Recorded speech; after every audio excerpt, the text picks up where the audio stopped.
뭐 한다 했습니까? 중요한 판례 네 가지. 아, 중요한 판례 네 가지.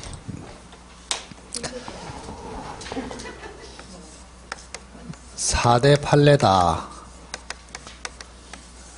자, 우선 제목이 신의칙 사건이 있고,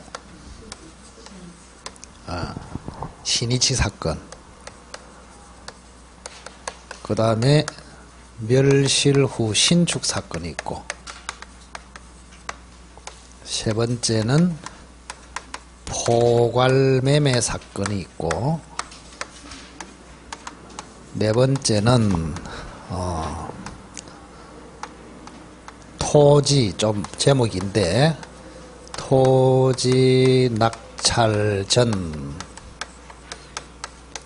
건물 양도 사건. 요 세 개는 전원 합의체 판결입니다. 판례 중에서 전원 합의체 이러면은 굉장히 중요합니다. 원래 대법관이 14명이거든요. 3명이 재판을 합니다. 근데 전원 합의체는 14명이 다 재판한다. 이렇게 생각하십시오. 그리고 요거는 1999년 11월 23일자 유명한 판례. 요거는 뭐 연도를 외울 필요는 없어요. 6월 20일자 판례. 멸실 후 신축은 2003년 12월 18일자 판례. 요거는 85년 4월 9일자 판례. 자, 그 중에서 다른 거는 요거는 조금 어렵습니다. 그리고 요거는 너무 단순하고, 그래서 오늘은 요 두 개를 좀 이렇게 딱 연습을 해보자. 신의칙 사건. 자, 신의칙 사건은 각종 시험 있잖아요, 그죠? 모든 시험에 이미 기출이 될 정도로 굉장히 중요합니다. 신의칙 사건.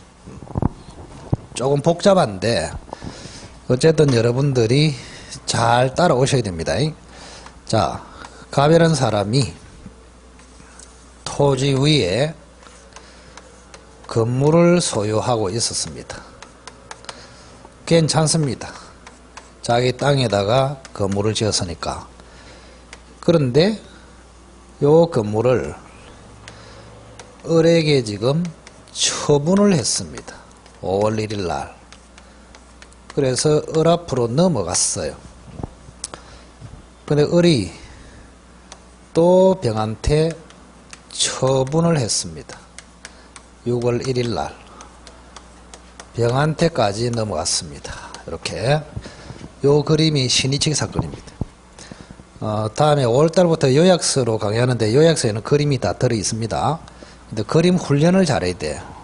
자, 갑이 자기 토지 위에 건물을 가지고 있다가 건물만 넘기고 또 건물이 병한테 넘어왔다. 이렇게 됩니다.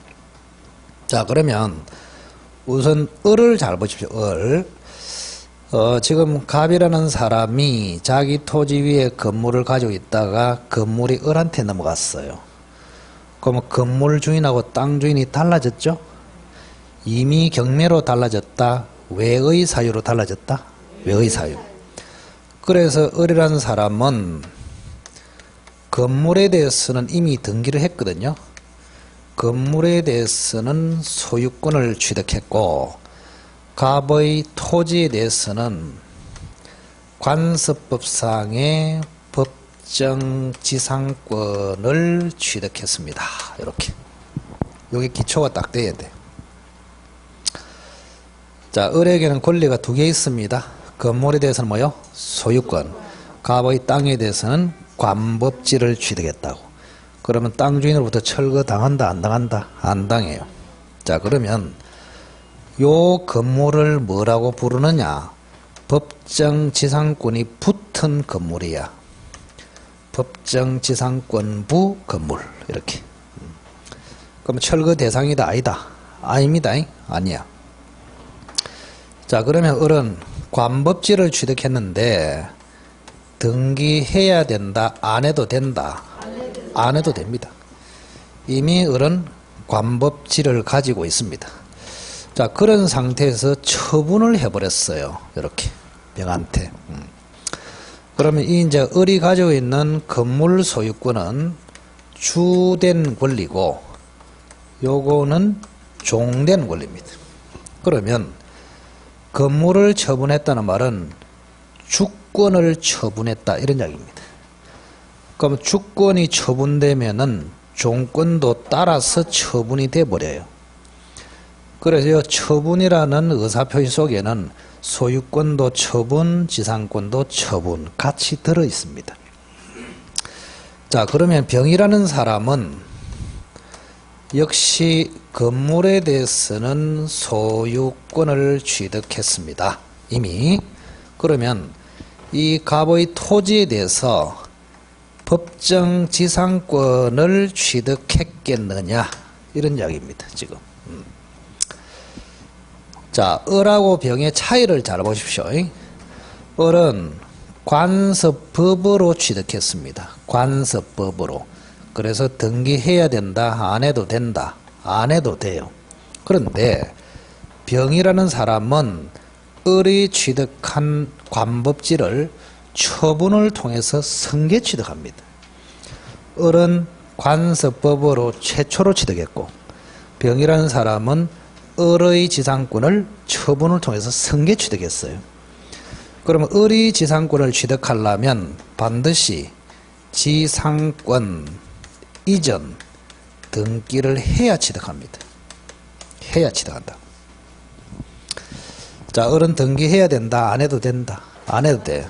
근데 병은 등기해야 된다, 안 해야 된다, 해야 됩니다.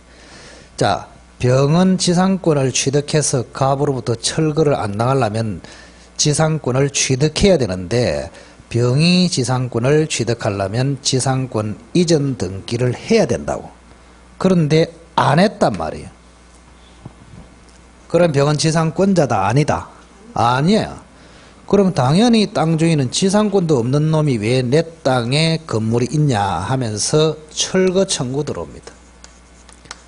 철거 청구가 된다 이 말입니다. 그럼 지상권이 없기 때문에 철거되잖아요.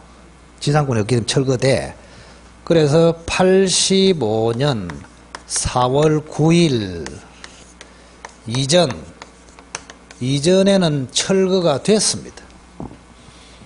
그런데 85년 4월 9일 이후 요 판례에서 철거 안 된다고 바뀌었단 말이에요. 그럼 핵심이 병이란 사람은 갑의 토지에 지상권이 없으면서도 철거 안 당한다. 이게 핵심이에요. 자, 왜 그러냐? 우리 대법관들이 딱 보니까 이 병이란 사람은 지상권은 없어요. 그런데 을로부터 지상권을 넘겨받도록 처분이 됐잖아. 그럼 병이라는 사람은 을에게 지상권을 넘겨달라고 청구할 수 있는 권리가 있습니다. 뭐가 있다고? 지상권 이전 등기 청구권을 가집니다. 청구권. 자, 병은 현재는 지상권자는 아니지만은 을에 대해서 지상권을 넘기라고 청구할 수 있는 권리가 있단 말이에요. 권리가 있는 사람이고 땅 주인은 자, 병이나 을이 지상권을 등기해 달라 이렇게 요구하면은 지상권을 설정해 줘야 할 의무자입니다. 땅 주인은. 뭐라고? 지상권을 해줘야 할 의무자. 병은 지상권을 해달라고 권리를 가지고 있는 자야. 그래서 의무자 주제의 권리자에게 철거 청구하는 것은 신의 측에 반한다. 이렇게 판례가 바뀐 거예요. 자, 병한테는 현재 지상권이 있다 없다? 없어. 지상권은 없지만 뭐가 있다고? 지상권 이전을 청구할 수 있는 권리를 가지고 있어. 그래서 지상권 넘겨줘야 할 의무자가 권리자에게 감히 철거 청구하는 것은 신의 측에 반하기 때문에 안 된다. 이게 신의 측 사건의 핵심입니다. 자, 자, 보통은 지상권이 없으면 철거 당한다 그랬죠. 근데 여기는 병이라는 사람은 지상권자는 아니지만 조만간에 지상권 이전 등기를 하면은 지상권을 취득할 지위에 있습니다. 이 사람에게 조만간에 지상권자가 될 이 사람에게 철거 청구하는 것은 뭐에 반한다? 신의칙에 반한다. 그래서 철거가 안 된다. 이렇게 85년도에 바뀌었다 이 말이에요. 결론을 기억하시고. 자, 그러면 여기서 끝나는 것이 아니고 병이라는 사람이 철거는 지금 안 당합니다. 어쨌든 간에. 그럼 병이 갑의 토지를 지금 점유하고 있잖아요. 집을 통해서. 그럼 철거 안 당하기 때문에 병은 갑의 토지를 불법으로 점유할까요? 적법으로 할까요? 벌써 썼다 썼어. 적법 점유다. 적법 점유. 그럼 적법 점유이기 때문에 뭐가 나오느냐? 자, 병이라는 사람은 갑의 토지에 집을 소유하고 있습니다. 그러면 갑의 땅을 사용하고 있잖아요. 그러면 사용료는 줘야 된단 말이에요. 지료는 줘야 된다고. 철거는 당하지 않지만, 그죠? 철거는 당하지 않지만 지상권은 없지만 철거를 당하지 않는 대신에 땅 사용료는 줘야 된다고. 사용료. 그럼 사용료를 줄 때 지료상당의 손해배상을 해야 되느냐, 아니면은 부당 이득 반환을 해야 되느냐, 이게 굉장히 중요하다고. 자, 지금 땅 사용료는 줘야 되는데 근거가 손해배상으로 지료상당을 줘야 되느냐, 부당이득 반환으로 줘야 되느냐 했을 때 이걸로 줘야 된다고. 왜?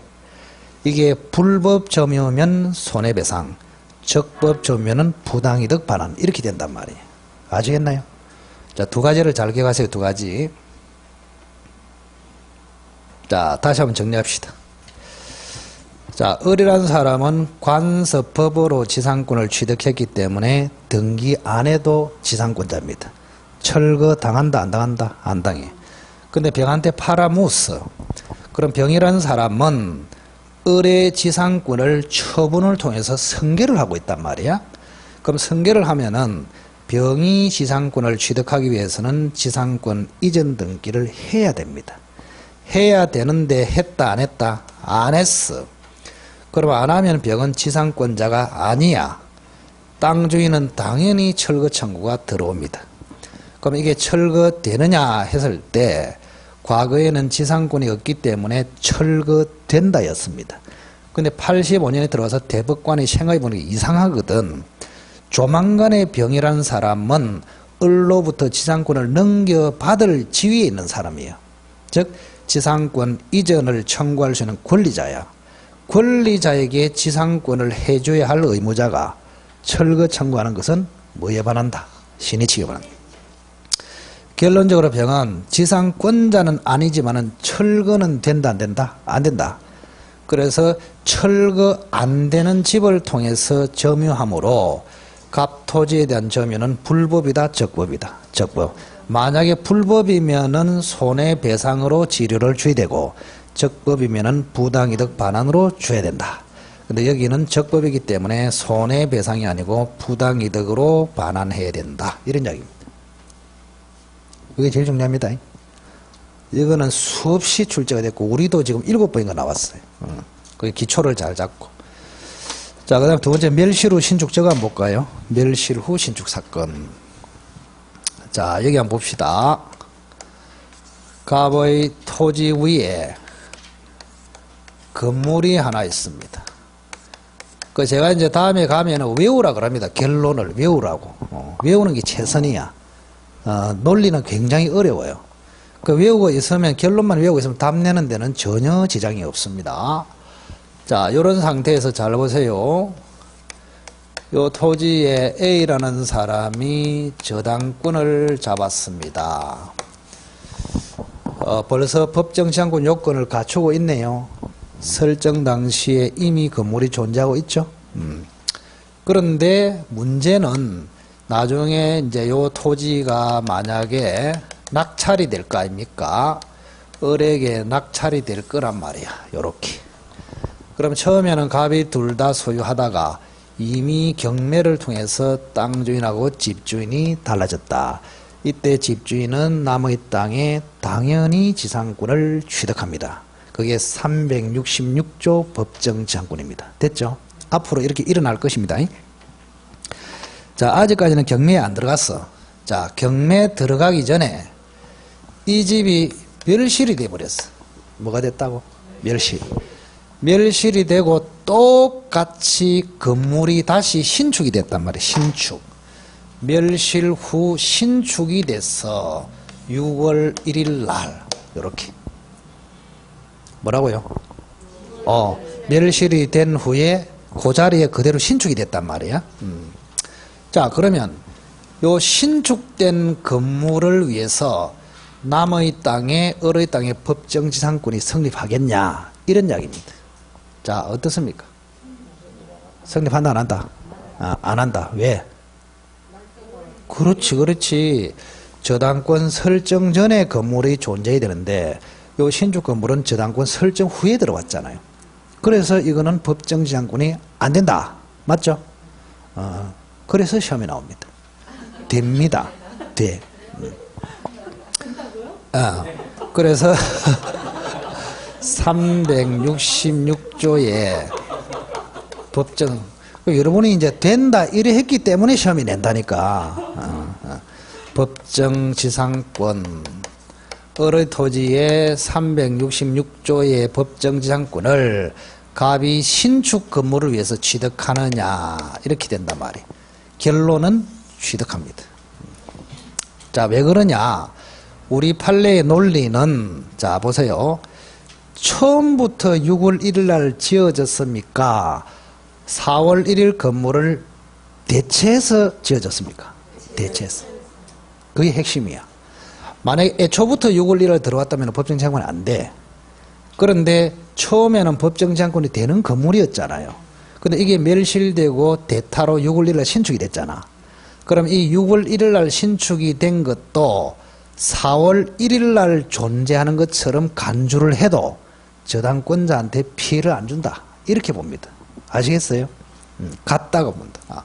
그래서 여러분은 기억할 게 애초부터 6월 1일 날 들어왔다. 법정지상권 된다 안 된다? 안 돼. 근데 애초에는 법정지상권 되는 건물이었는데 나중에 신축이 돼가지고 저당권 설정 후에 들어서도 이 신축 건물은 애초의 건물하고 동일성이 있다. 이렇게 보는 것입니다. 그래서 처음부터 존재하는 것으로 간주가 되기 때문에 여전히 법정지상권은 성립한다. 이게 결론이에요. 결론만 딱 기억하시면 됩니다.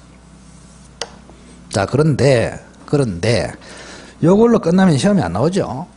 만약에 A라는 사람이 4월 1일 날 건물하고 토지를 같이 저당을 잡았습니다. 이거를 공동저당이라 합니다. 뭐라고? 공동저당. 자, A가 집하고 토지를 공동으로 같이 저당을 잡았는데 건물이 멸실되고 6월 1일 날 신축이 됐어. 그때는 안 됩니다. 이렇게. 왜냐? 묻지 마라. 이거 굉장히 어렵습니다. 결론을 외우면 돼. 여러분이 만약에 시험이 나왔잖아요. 멸실 후 신축 나오면서 법정지상권이 성립합니까? 이래 물어보면 간단하게 생각하라고. 토지만 저당권이 설정됐다. 그러면 성립. 집하고 토지의 공동으로 저당권이 설정됐다. 그러면 불성립. 됐죠? 공동 저당권 나오면은 불성립. 토지만의 저당이면은 성립. 이렇게 딱 결론을 지으란 말이에요. 간단하지 않습니까? 결론을 딱 기억하시라면 결론. 그죠? 자, 심심한데 포괄매매 사건 저것도 하나 해보자. 저것도 외우는 겁니다. 자, 포괄매매 사건은 무슨 말이냐? 갑이 토지하고 건물하고 함께 소유합니다. 이렇게. 그런데 을한테 토지와 건물을 한꺼번에 포괄적으로 매매를 해버립니다. 이렇게 같이 매매해요. 이거를 뭐라 한다고? 포괄매매라 합니다. 포괄매매. 이렇게 한꺼번에 매매를 했어요. 그런데 문제는, 그죠? 토지는 등기를 했습니다. 건물에는 등기를 안 했어. 요렇게. 요거는 딱 외워야 됩니다, 그냥. 그래서 시험에서, 자, 갑이 을에게 토지와 건물을 한꺼번에 팔았는데 토지만 등기해줬다. 또, 을이 한꺼번에 샀는데 토지만 등기했다. 이래 나오면 요 뒤에 굉장히 복잡한 이야기가 있어. 그거를 무시해란 말이에요. 그럼 여기까지 딱 나오면 그냥 무슨 사건이라고? 포괄매매 사건. 요렇게. 포괄매매 사건이라고 판단되면 갑에게도 을에게도 법정지상권은 절대 성립이 안 됩니다. 그리고 366조도 안 되고 관서법도 안 되고, 그래서 포괄매매 사건이라고 결론이 딱 서면 법정지상권은 무조건 된다 안 된다? 안 된다 이렇게 외워보라고 결론을. 왜요? 이래서 하지 말고. 왜요? 한 사람은 다 떨어졌다. 다 떨어졌어. 무슨 사건이라고? 포괄매매 사건. 쉬워요. 이거는 지금 전 지구에서 하나밖에 없어, 판례가. 그럼 결론을 외우고 있으면 되잖아요. 갑이 을한테 지금 둘 다 팔았는데 토지만 등기했다. 을이 둘 다 샀는데 토지만 등기했다. 이래 나오면 무슨 사건? 포괄매매 사건. 그러면 어느 누구에게도 366조든 관법지든 무조건 성립하지 않는다. 이래 알고 있으면 되잖아요. 됐습니다. 땡. 끝이다. 자, 나머지 320조 보겠습니다. 320조. 지역권 한번 볼까요? 지역권 이런 거는 중요성이 많이 떨어집니다. 오늘 개념만 잘 잡으시면 됩니다. 지역권. 요거는 한 문제가 나오는데 안 나올 때도 있습니다. 그래서 지역권에서는 핵심이 뭔지를 잘 기억하시면 됩니다. 자, 여기에 도로가 하나 있습니다. 도로. 지난번에 주의 토지 통행권 한번 들어보셨죠? 그거하고 유사합니다. 땅이 두 개입니다. 땅이 두 개. 그래서 여기는 갑의 토지, 여기는 을의 토지. 자, 갑의 토지는 도로하고 접해 있어서 괜찮아요. 근데 을의 토지는 맹지입니다. 그래서 을이 여기를 좀 통행을 하고 싶다 이 말입니다. 자, 법률 규정으로도 통행할 수 있다. 그거를 주의 토지 통행권. 그 다음에 갑과 을이 계약을 해가지고 통행할 수 있다. 이걸 통행지역권 이렇게 합니다. 자, 그러면 여기 잘 보세요. 우선은 갑의 토지하고 을의 토지를 잘 봐야 돼. 잘 봐야 된다고. 그러면 갑의 토지와 을의 토지 중에서 편의를 받는 토지가 어느 토지입니까? 을의 토지. 그래서 을의 토지를 한자로 쓰면은 요렇게 부릅니다. 요역지. 편의를 필요로 하는 땅. 그런 뜻입니다. 요거는 편의를 주고 있죠. 그래서 성역지라고 합니다. 성역지. 요렇게. 그럼 요역지는 반드시 한 필의 토지가 돼야 합니다. 근데 성역지는 보시다시피 요것만 지금 성역지단 말이에요. 한 필 전부 다 일부에 다니고 있다. 일부. 그래서 성역지는 일부라도 된다. 특징. 자, 그리고 지금까지 배운 지상권, 전세권 이런 거는 토지 하나를 전제로 합니다. 근데 지역권은 반드시 토지가 두 개가 존재해야 돼. 편의를 받는 토지, 편의를 주는 토지. 반드시 두 개가 있어야 된다. 그러면 을을 뭐라 할까?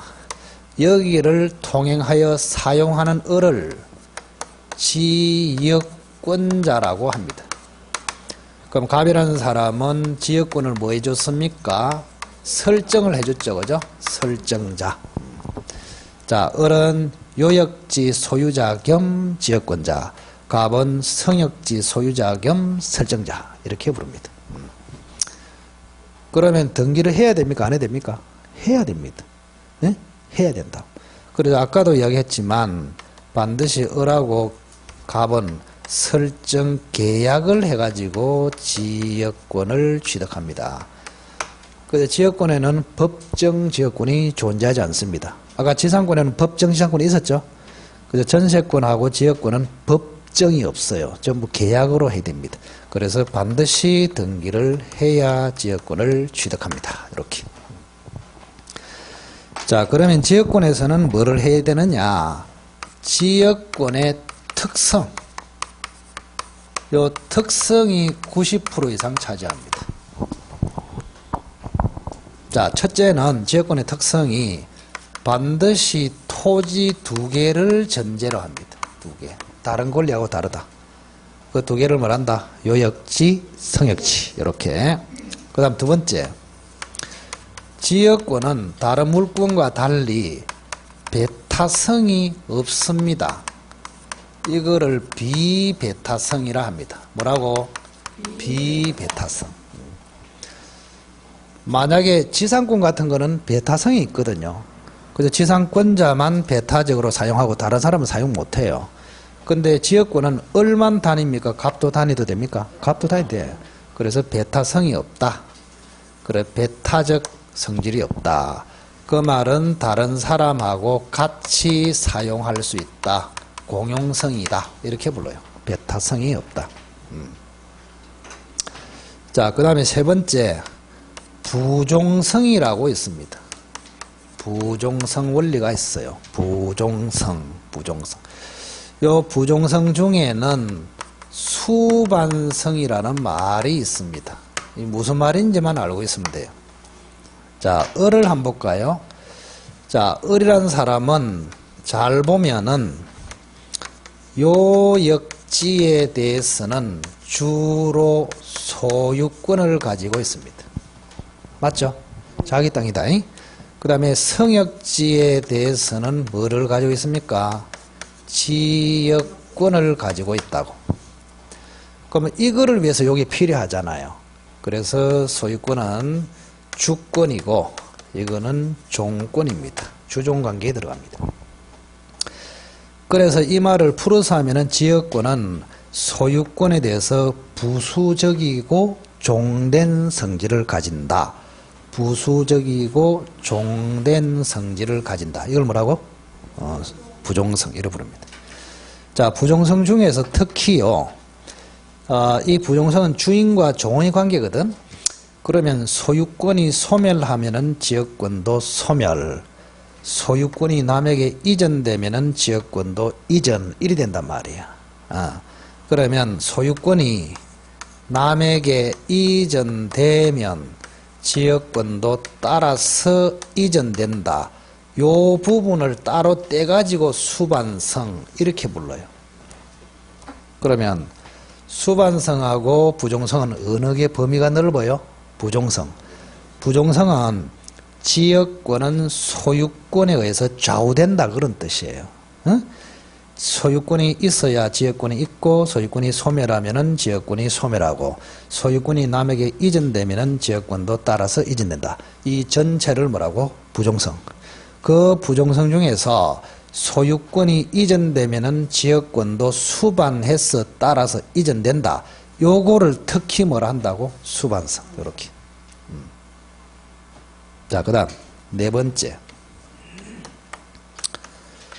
불가분성이라고 있습니다. 불가분성.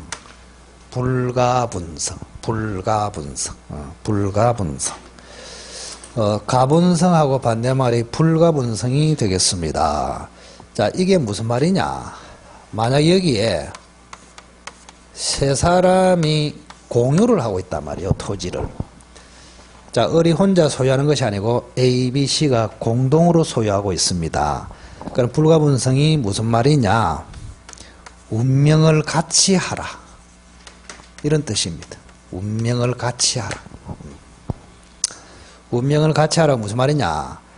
A, B, C는 지역권을 가지면 함께 가지고 지역권이 소멸하면 같이 소멸되어야 된다.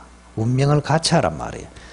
어떤 놈은 지역권을 가지고 다니고 있고 어떤 놈은 지역권이 없어가지고 못 다니고 옆에서 구경하고 있고, 이걸 허락하지 않겠단 말이에요.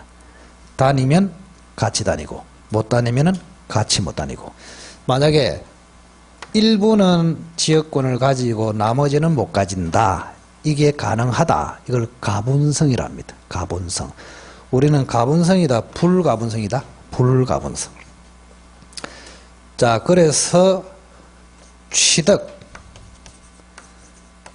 소멸 두 가지로 나눠서, 자, 지역권을 가지면 함께 가지고 소멸되면은 함께 소멸하라. 그걸 뭐라고? 불가분성. 그러면 크게 봤을 때 앞으로 여러분 공부할 때 취득은 좀 쉽게 된다 이런 생각을 가지시고 소멸은 어렵다 이런 생각을 가지는 게 좋아요. 자, 그러면 무슨 말인지 얘기해 보세요. 자, A, B, C 세 사람이 있는데 세 사람 중에서 한 사람이라도 계약을 해서 지역권을 취득하면은 B, C도 자동으로 취득해 버립니다. 뭐라고 했습니까? 세 사람 중에서 한 사람이 지역권을 취득하면은 다른 사람도 같이 취득해 버려. 그래서 취득은 쉽게 됩니다. 이렇게. 어느 한 사람이라도 지역권을 취득하면은 같이 취득한다. 만약에 보세요.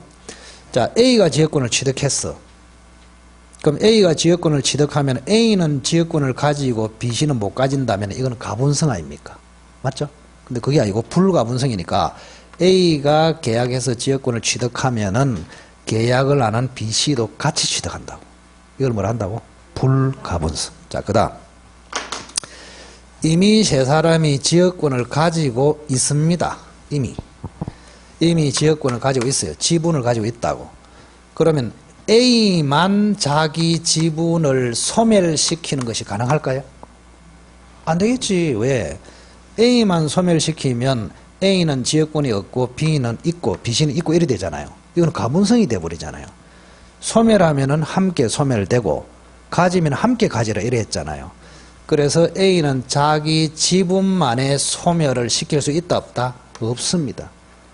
그래서 지역권을 소멸시키려면은 전원이 소멸시켜야 소멸이 됩니다. 그래서 소멸은 쉽다 어렵다? 어렵다 이렇게 되는 것입니다. 이 네 가지만 딱 기억하시면 된다. 자, 지역권의 특성이 네 가지가 뭐라고? 토지가 몇 개? 2개.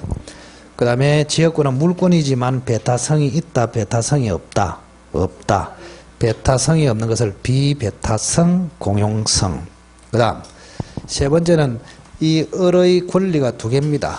소유권하고 지역권하고. 그러면 이 지역권은 소유권에 대해서 부수적이고 종된 성질을 가진다. 그걸 뭐라고? 부종성. 자, 부종성 중에서도 주권이 이전되면은 종권도 따라서 이전된다. 요 부분만 따로 뭐라 한다고? 수반성이다. 이렇게. 그 다음에 요역지 소유자가 여러 명일 때 운명을 같이 해야 된다. 이걸 뭐라고? 불가분성. 살아도 같이 살고 죽어도 같이 죽고 이걸 불가분성. 그러면 취득을 할 때는 쉽고 소멸할 때는 어렵다. 이거를 생각하시고 그러면 세 사람이 지역권이 없어요. 없는 상태에서 어느 한 사람이 지역권을 취득하면 어떻게 된다? 전원이 취득. 취득은 어렵다 쉽다. 쉽다.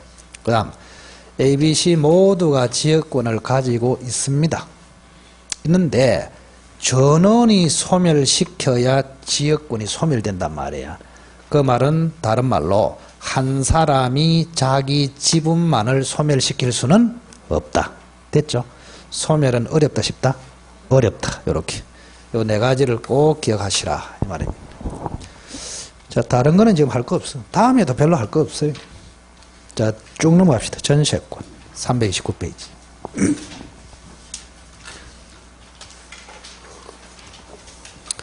자, 전세권은 좀 논점이 많습니다. 잘 하셔야 됩니다. 전세권. 요즘에 떠오른다. 전세권. 자, 전세권은 성질이 원래는 이게 사용 수익권이거든요. 그런데 전세권만큼은 지상권과 달리 담보권의 성격을 가지고 있습니다. 즉 전세가 종료되면은 전세권자에게는 경매를 해가지고 전세금을 경매대금에서 우선 변제를 받을 수 있습니다. 요것 때문에 담보권의 성격도 가진다. 이렇게. 자, 그림을 한번 그려볼까요? 자, 갑이 주인입니다. 전세권 설정자입니다. 을이라는 사람이 물론 토지도 되고 건물도 됩니다. 어른 전세권을 취득했습니다. 전세권자 이렇게. 뭐 일종의 어른 갑의 집이나 갑의 토지를 빌렸다 그런 얘기. 전세권도. 자, 지상권은 토지만 대상으로 하지만 전세권은 건물, 토지 둘 다 됩니다. 건물 전세권, 토지 전세권.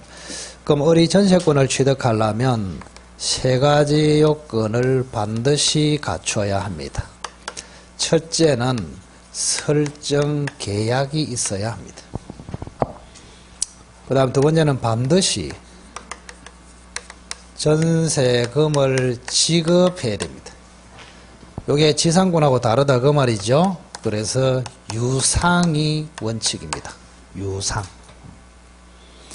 그럼 반드시 설정 등기를 해야 됩니다. 요 세 가지. 세 가지 요건을 갖추면 어른 전세권을 취득합니다. 자, 그런데 만약에 전세권하고 봅시다. 전세권하고 비슷한 게 임차권이단 말이에요. 임차권. 자, 비교를 해보면은 첫째, 전세권은 물권입니다. 강력한 물권이야. 그런데 임차권은 물권이 아니고 채권입니다. 그리고 전세권은 반드시 전세금을 지급해야 됩니다. 전세금. 근데 임차권에는 월세를 반드시 지급해야 됩니다. 차임. 조심해야 되는 것은 보증금을 반드시 지급해야 된다. 아닙니다. 보증금은 없어도 되고 월세는 반드시 있어야 돼요. 그 다음 세 번째, 전세권은 반드시 등기를 해야 됩니다. 그런데 임차권은 등기할 필요가 없습니다. 등기 안 해도 됩니다. 이렇게 차이가.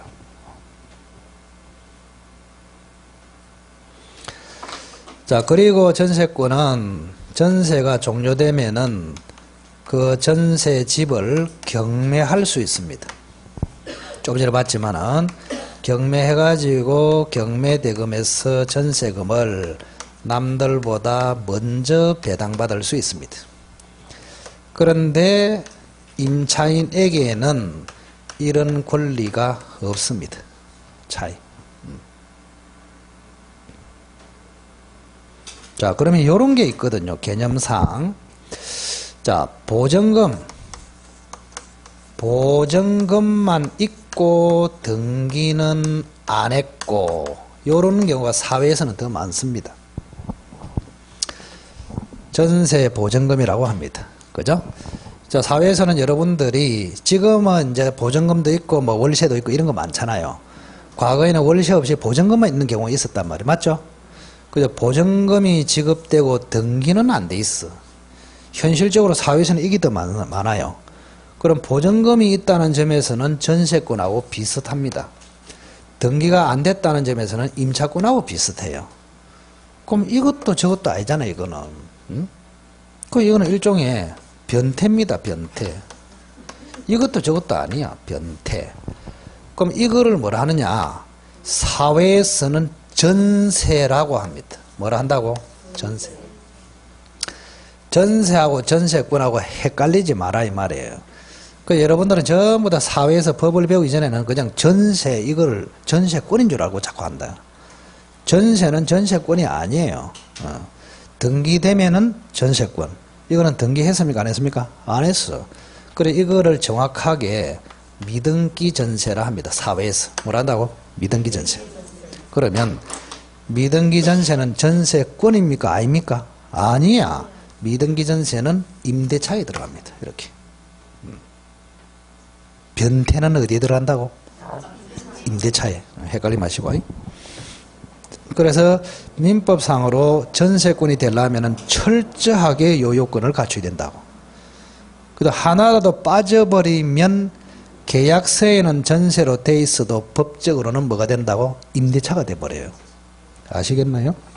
자, 그래 보시고. 그 다음.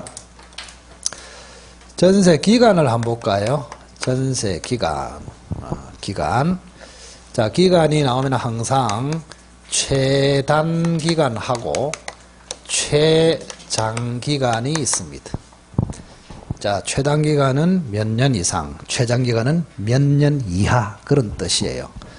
자, 전세는 최장기간이 10년입니다. 10년 이하입니다. 10년 이하. 그러면 최단기간은 뭐냐? 나눠야 합니다. 토지 전세권에는 최단기간이 없어요. 건물 전세권에만 최단기간이 1년 이상 보장, 이렇게 되어 있습니다. 조심해야 된다. 요 작년에 시험에 나왔습니다. 자, 토지 전세는 최단기간 몇 년 이상, 이게 없습니다.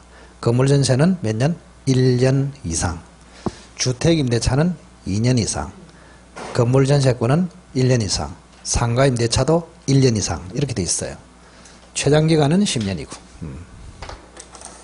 자, 그 다음 기간이 나오면 항상 갱신 문제가 따라옵니다. 갱신.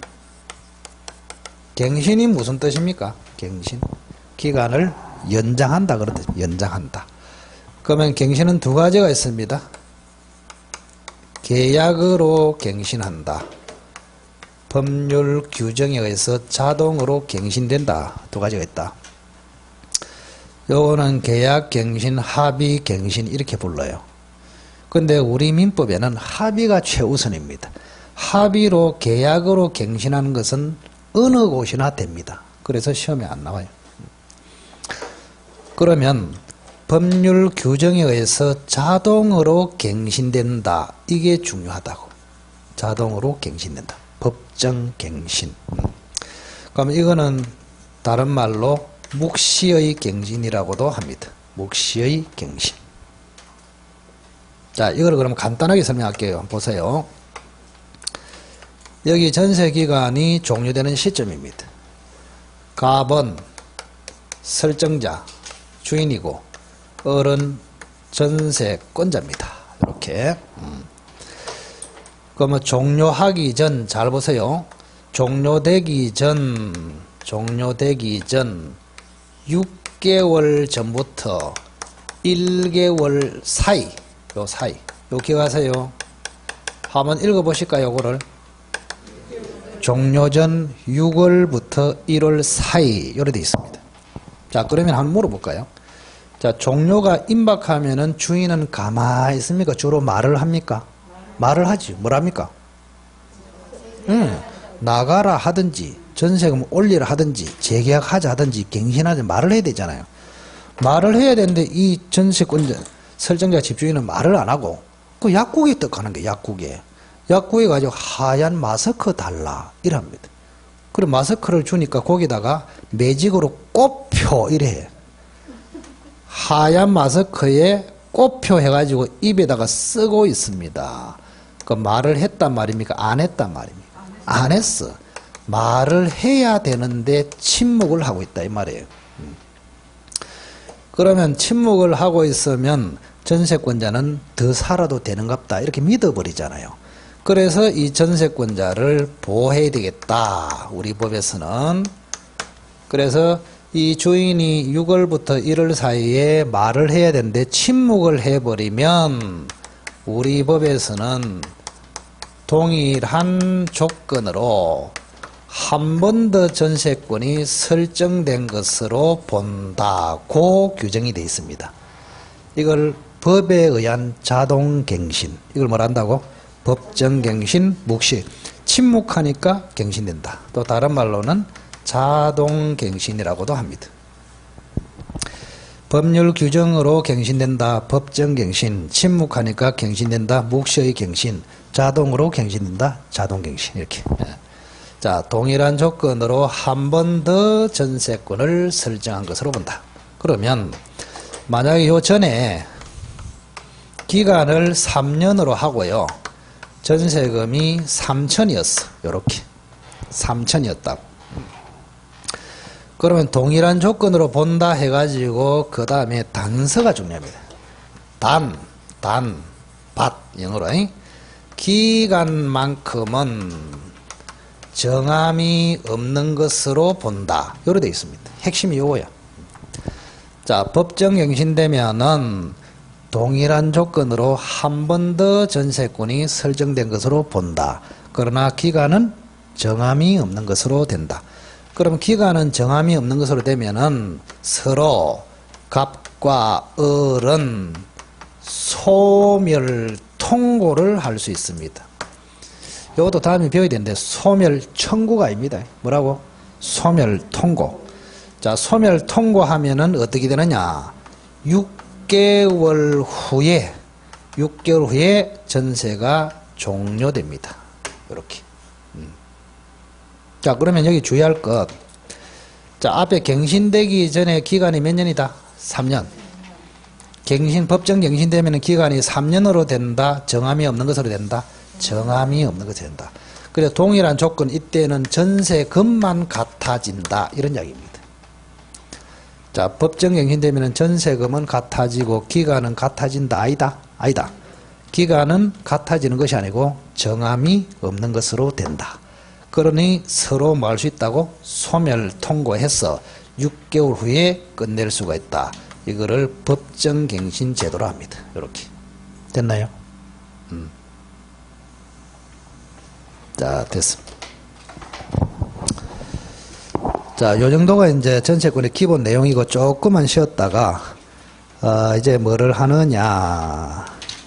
333페이지 보세요. 전세권의 효력 있죠? 조금 쉬었다가 하겠습니다. 오늘은 유지권 못하겠네. 유지권까지 한다 했는데. 맞죠? 축하합니다.